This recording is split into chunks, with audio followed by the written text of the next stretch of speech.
Hello, my name is Nicole Chimampofo. I thank you so much for participating in this interview based off the study by Dr. Chung et al., which is called An Examination of Personality Expression in Everyday Life in a Canadian Sample of Racialized Undergraduate Students.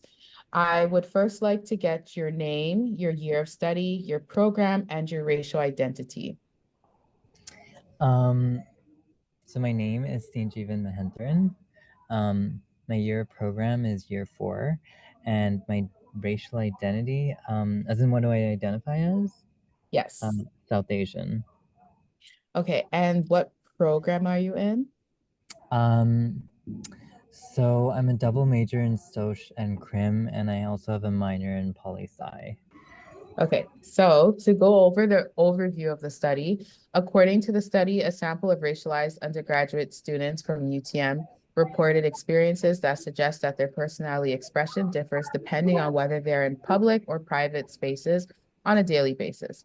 For example, participants adjusted their behavior in public to be more careful, more agreeable, and to show more enthusiasm. Interestingly, when racialized students were in private spaces or others of the same ethnic background, their personality expression differed, raising the possibility that they were less likely to adjust their behavior when by themselves or with similar others, also known as code switching. What are your thoughts about this study? Do you think this study's like cool? Do you think it's interesting? Do you think like, oh, okay, it's I mean, whatever, I like, think it's okay. interesting to hear and see other people's perspectives on it. Mhm. Me not being able to personally relate, I guess I could like see it vicariously through like other people's lives. I think it's interesting. I do like hear out people's conversations within my class when Mhm. they talk about code switching and how they had to go through life doing that, and I'm like, whoa, that's Yeah, interesting. right. It, especially when they talk about how whether or not Canada is multicultural. And I was like, Mhm. for as long as I've known, well, I was born here, so for me, it feels like it is, but everybody in this class is like, no, it's like, Mm.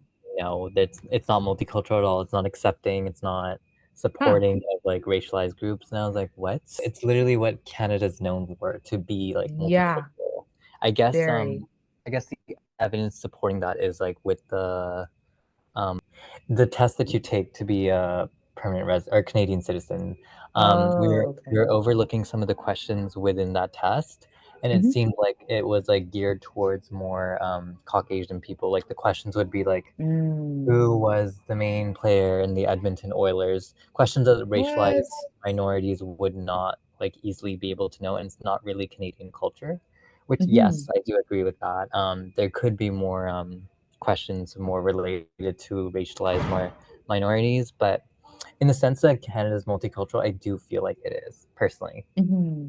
A I feel like the vast GTA in majority. general is just Yeah, like a vast very majority of much. different people. The thing is, with Caucasian people in general, I feel like they've always been the minority when I've been in school, like all throughout my life. Like, I Ah, think there was never really that many. Like, I've only seen a handful of white people in my classes most of the mhm. time.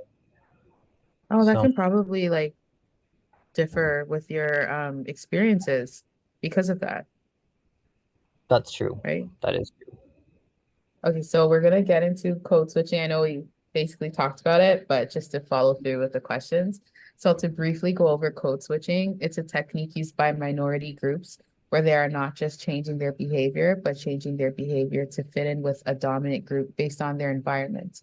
For example, being in the classroom versus being at home.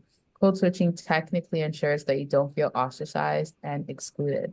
Was there ever a time that you used code switching to navigate through an interaction? Or I'm going to throw this one in. Have you ever witnessed somebody using it amongst the group? Like, let's say you guys are the same race or you guys are both racialized and you guys are talking to each other. You guys are cool. You guys are just interacting. And then let's say somebody who is not known as racialized comes into the conversation. Have you seen them like kind of change their kind of personality to like to communicate with the non-racialized person?